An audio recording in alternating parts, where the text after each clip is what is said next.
Well, well, well. Well, well, well. Well, I'm just kidding. No need to continue. Well, I'm just kidding. Really, though. What do we have here? What actually do we have here? Well, we have some heat today. Let's go. Let's go. All right, I took the left out the driveway. Now we begin the podcast. But to do that, we've got to turn it into Runcast. There we go. Boom. How does that feel? A-okay and quite all right? Well, that means we're on the right track, doesn't it? Welcome, my friends, to episode, I believe this one is 29 of Ride Along with Runman. I'm your host, Runman. Welcome to my world. Today, I have a notion to do something around a solid hour. I'm playing around. It's a maybe run, so I'm playing around with lengthening the circuit. But we'll see. We really will see. I've got nothing behind me today.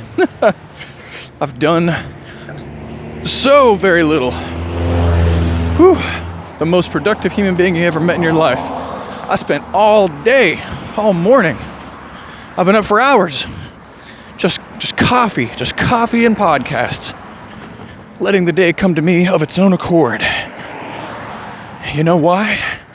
Because presently, I don't work a 9 to 5.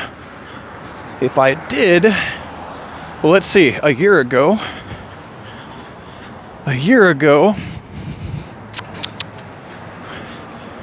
what day is today?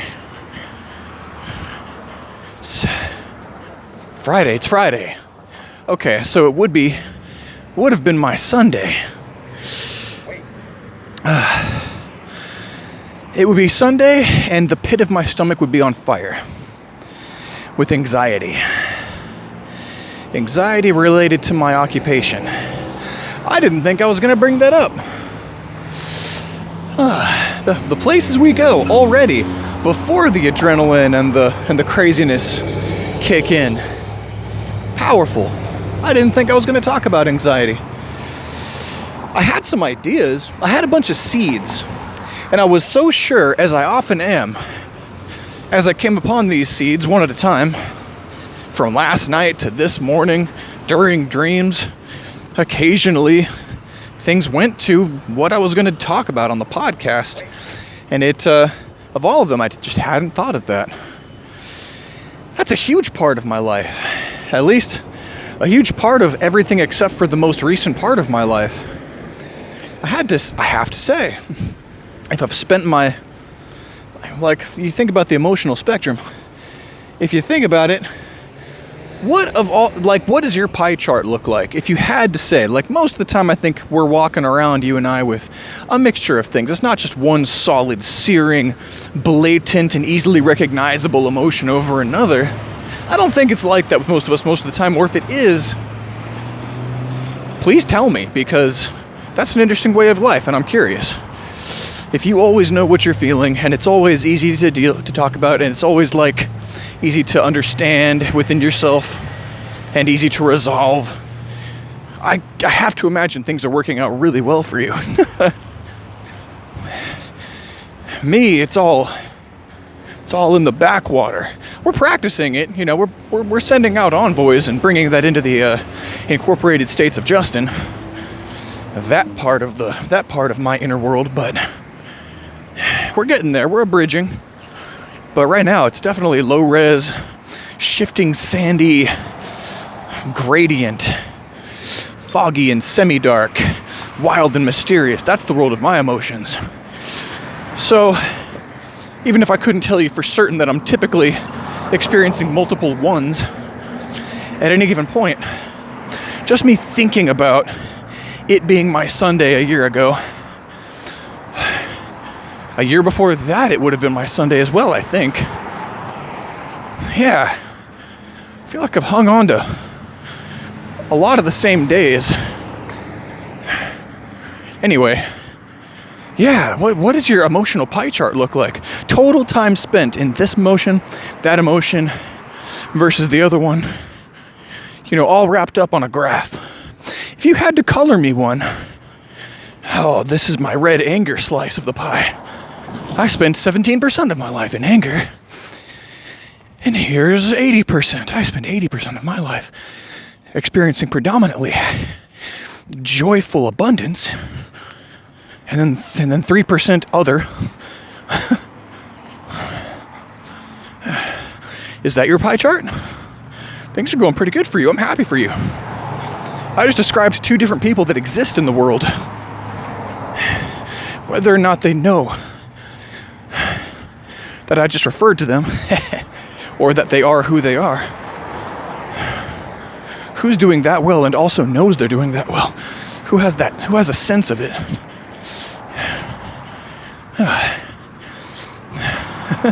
Boy, we kind of got into the weeds pretty early this time, didn't we? I'm not making a whole lot of sense, am I? Well, I guess I was going to make a point about my anxiety level. Because the pit of my stomach lit up with the echo of an embodied experience that I've worn into the grooves and the rails, the ravines of my circuitry. I can feel the nerves. I can feel the way the rivers washed a zillion times on Friday, which was my Sunday. Every time I thought about the 5 days that were to come. You know why? Because before it was Friday is Sunday, Sunday was Sunday. Do you know when that was? School. Guess where else I had unprecedented, as of that point, unprecedented anxiety? Always. Ooh. Then. Yeah, my pie chart. Let me know if your pie chart is significantly different than mine. But without knowing, without being able to draw you one, maybe I'll do that sometime. I'll actually sit down and journal and see if I can't come up with something fuzzy and blurry that approximates the experience I've had. I don't think I can, but it would be a fun exercise. It doesn't matter if I succeed or fail. In the trying, the eyes open. I was gonna take that right, but you know what? I'm not gonna take that right this time. Yeah. We're just gonna hang out. One of the forerunner emotions of my life mixed in with other ones, particularly on last days of weekends. Absolutely anxiety. Even saying the word, I feel my hollow engorge with blood. Oh, like it's ready to burn, and it does. Even though that's the shade of the anxiety that I used to feel. Oh, man.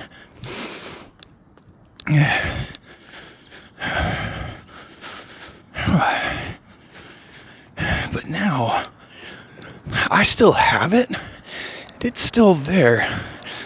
But it's now... I've taken zillions of tiny ant-like steps. Zillions of them. Moment to moment. To address and resolve that anxiety. So that its proper place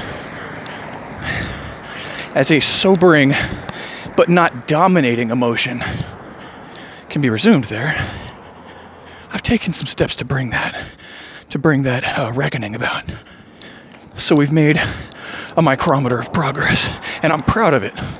I can tell you that much. I'm very proud. Not unduly. I'm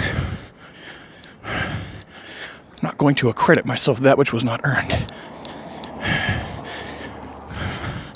I certainly didn't fall into the world with superstructural internal hardware that would allow me to quickly, easily, and tidily vault over the morass of anxiety or any negative emotion. If anything, perhaps just by natural disposition, perhaps by early life circumstances, I'm going to wager both I'm the opposite. It's like there's anti-anxiety pills out there in the world. Has any big pharma manufacturer or trial or lab trial focus group ever oriented its lens upon the production of a anxiety medication? A pill you can take. A lot of click today. Stop. Like it's physical, like I can feel it in my eardrum. Sorry. I won't swat the headset again. It occurred to me you guys can hear that. Oh. Well, that's not lighting up, so I don't know if this is going to give me a walk signal on a green. We'll see. We will just see. It's going to be okay one way or the other. I'm telling you. Anywho. People love to blame early life circumstances for their current problems. I'm trying to address mine.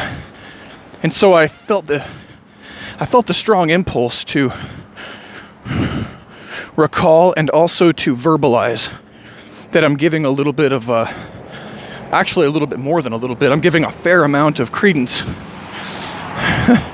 to my internal anxiety medication, to natural disposition. I think some folks are just really sensitive to it.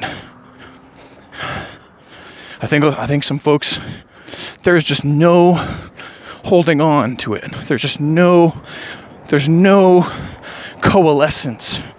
As soon as the anxiety comes, it just naturally goes down to a level that's not only manageable, but perhaps barely noticeable, barely there, barely real. Maybe those first two people that I was talking about are those people structurally built, maybe by genetics, maybe by, I don't know, any number of things. The neurotransmitter suite, the hormonal suite, chromosomal suite, those suites of those choice selections or random collisions of personal qualities, of qualities would just allow them to shred and shed the anxiety. They're on the equivalent of constant anti-anxiety medication, just fabricated naturally in the internal factories. And me, I'm the other guy. I'm the opposite. Or I'm not, and that's just a story. I have my experience. I have memories that are partially accurate, mostly dreamlike, sometimes completely and totally wrong on the recall. I have been thinking about memories quite a bit. I've been thinking about that last episode quite a bit. I don't know exactly why, but I could flow with you for a second. I flowed about it yesterday a little bit to myself, and in some conversations that I had that day. Wow, that is madness. I might not wait to replace this headset. I might work a few more hours this week and just get this echoing, gnashing. It stopped. It stopped. Oh,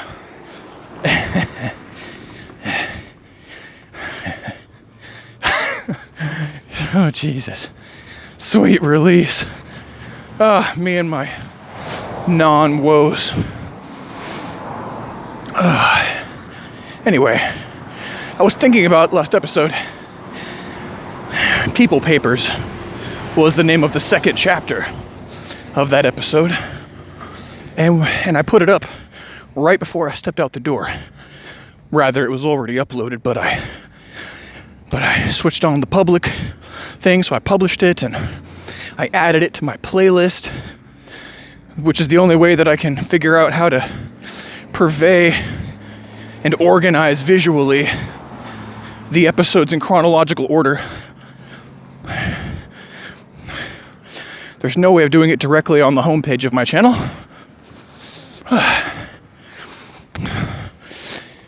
Thank you, custom playlist thing. Anyway,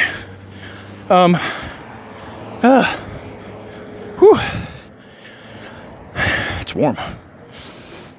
Is it 90? No. If so, then just barely. God. Shade is nice. I don't know, I was just thinking about the past and about childhood. Because I was talking about it in the People Papers Chronicle of episode 28. I talked about two things a lot during that episode. Monkey business was one, and just being a meat person. I was well and truly hungover for that episode. And, well, then People Papers, which was a book that I read as a kid, and it came to me to speak about it. And one memory led to another. I didn't expect to talk at length about that book. And then I started thinking, man, well, I just ended up having such a good series of... That was a great day. Yesterday, I did not... Was that yesterday? Jesus. I only remember one thing about yesterday. I worked real hard and received $100 surprise dollars. I can't figure out where it came from. From my app. I'm trying to figure it out. But hey, that's all just a part of the game we play, right? I didn't want to question it too hard. It was a great work day. Just like today will be a great work day. Already is. I guess I'm on the clock right now. The returns I'm getting for this work, well, they're self-evident, aren't they? We're out here, we're moving, we're soaking in sun, we're meeting the world halfway, talking about it. I've spent a lot of time recently thinking about what happens when my world repopulates with people. I made mention way earlier on in the podcast, episodes and episodes ago, about the number of people in my life going up, coming down. Right now we're way down. But it's not always going to be like that. And I keep thinking to myself, with what energy, with what attitude, what of me comes forward to greet the new social world that's coming? As I slowly, or in whatever way, but I anticipate slowly, I begin having acquaintances again, remembering people's names, talking to people like I might see them ever again sometime. It's going to be good to have that kind of talk. It's going to be good to have that from people as my anxiety level decreases. And as I begin to lose the ghoulish clawing whispers, the gremlins that say I will only ever hurt the people that I come close to in this life because I am toxic poison. Ooh, you know about those ghoulish whispers, don't you? Have we not all had them? At least a little bit? Even if those ghoulish whispers are, or other ones that are just as gnarly, are even just a small part of your pie chart. They're there. Your system does what it does, and a part of what it does is fight itself. What are those thoughts but an inflammatory autoimmune disorder on an emotional level? Self-directed, mirrored, and amplified in internal structures. These echo chambers that, if left unfed, would simply eventually peter themselves out.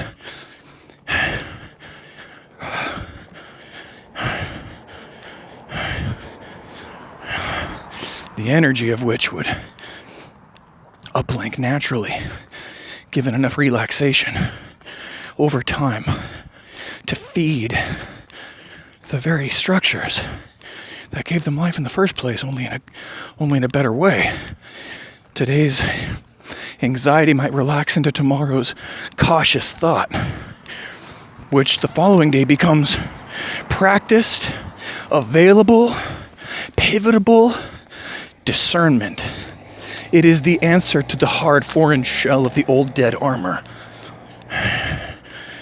The armor that Maynard sloughed off in the song, the Tool song, 46 and 2.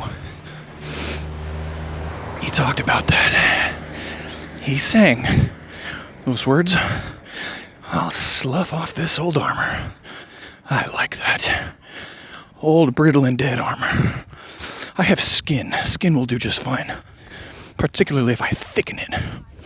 Yesterday's old, dead armor is today's thick skin.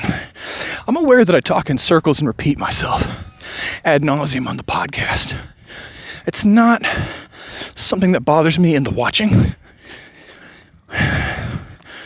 As I watch the playbacks, sometimes I cringe, other times I'm like, yeah, I said it slightly differently the second time. I'm happy that I wasn't satisfied that I'd made the point adequately the first time. Because that second time, I said it in a way that might reach somebody else. Sometimes I feel that way. Other times I'm like, get to the freaking point. You running, flat-footed fuck. Today's flat-footed fuck voices are tomorrow's discernment, pivotable, executive, orderable, CEO-like qualities, where I can review the board internally and say, oh, yeah, that's right. Maybe I could just make a point here, and we can move on. Or, hey, no, you in the back on your phone, who just spilled your coffee, you sloppy fella. You barely imbibed, intercepted employee in the back. I heard you mumble just now, but you made a really good point. I want to hear that again. Please. That mattered just now. Speak to me. Make that point again. Know who you're addressing. The board. Justin at large. Anyway, talking about feeling. I don't know. Was that 10 minutes ago that I was talking about reviewing my childhood memories and thinking about that ever since a couple of days ago? Quite a bit. Some of the seeds I thought about planting on this podcast, I thought I'd start with an idea just to mouth and put that on the docket. Some of those seeds involved childhood memories. Being bullied, going to school, sitting still for long periods of time, not being able to sleep. Whew. There were good things too.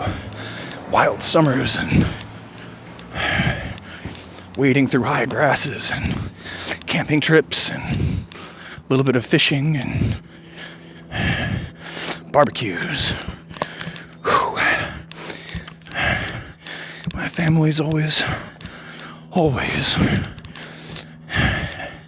been pretty good with the barbecues.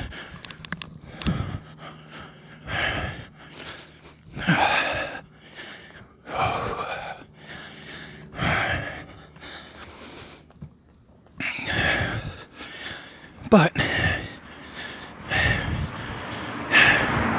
the podcast does what the podcast wants to do, right? The podcast said, I want to talk about anxiety for a minute. So I was like, all right.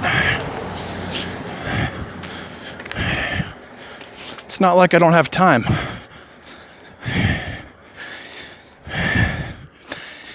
All the time in the world. All the time in the world.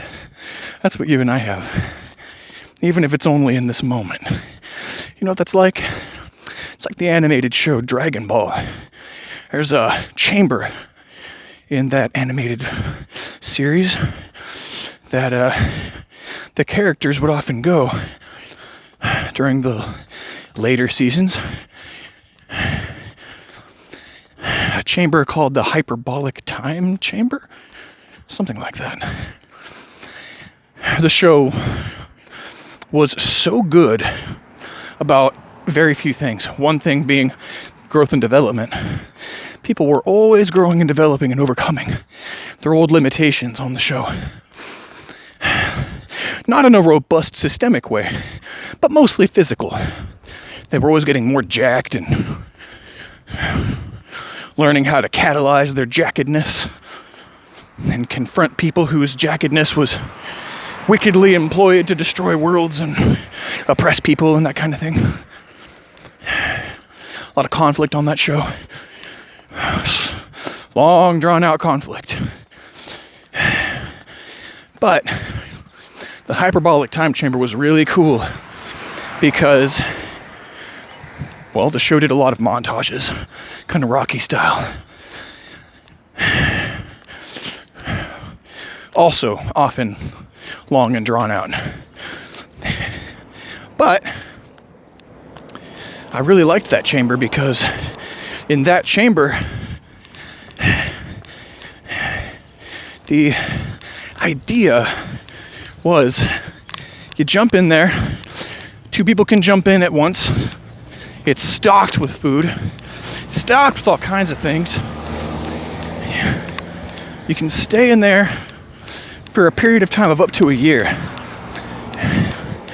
and train your butt off, lift all the weights,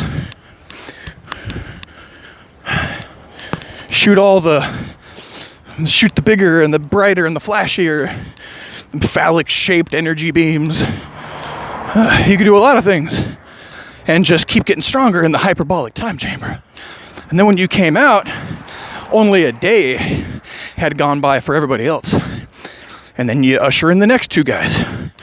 And pretty soon your whole team is super jacked.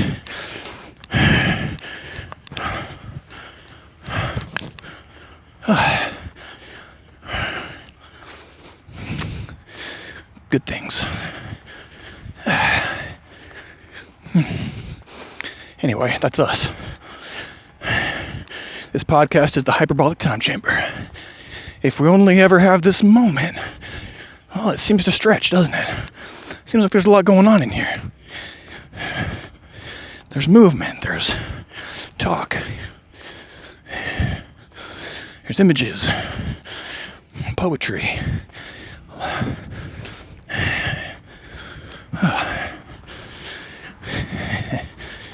I don't know. Just a guy running and talking, if you want to call it that. Nothing wrong with that.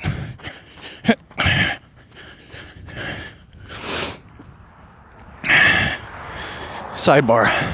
I stood in a cloud of wasps the other day and was at ease. It was unprecedented. End sidebar.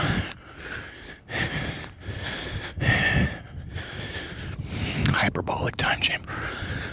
While we're in here, we have the time to address all the issues, to go over things. If I want to lay seeds down, and I want to talk about being bullied as a kid a little bit, if I want to talk about policing myself overly much, being down on myself, always frowning, we can talk about that. If I don't, then we won't. The podcast has spoken. Running with Run has manned. Riding along has with to run man. Sense has ceased to be made.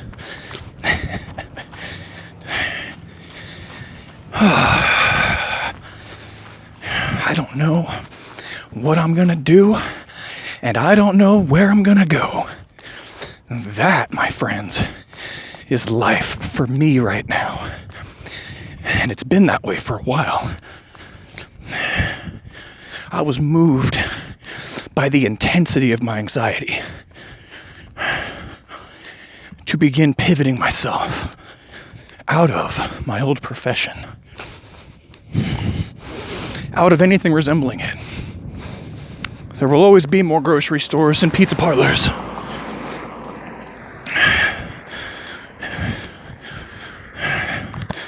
Me, when it came to me, the size of the need, the intensity, the urgency of my need to remove myself from that sector manifested through anxiety. So you see, when all other tools failed, when my sloth-like movement across my lifespan failed in its job to promote my well-being, to continue to position myself better and better inside myself, inside my life, so that meeting the day could be a thing more of joy and gratitude with all the pain, with it all.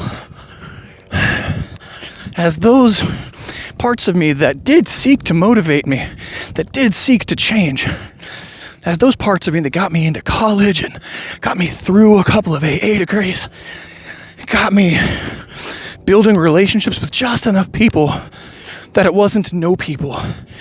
And when those fruits manifested, and I, for example, had opportunities to leave the house of my caregivers, as late as it simply was my time.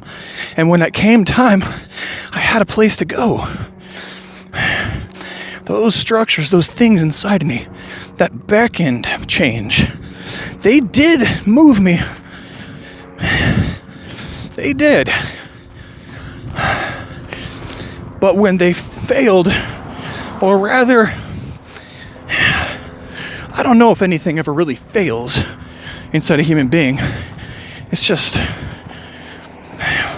what's it trying to do?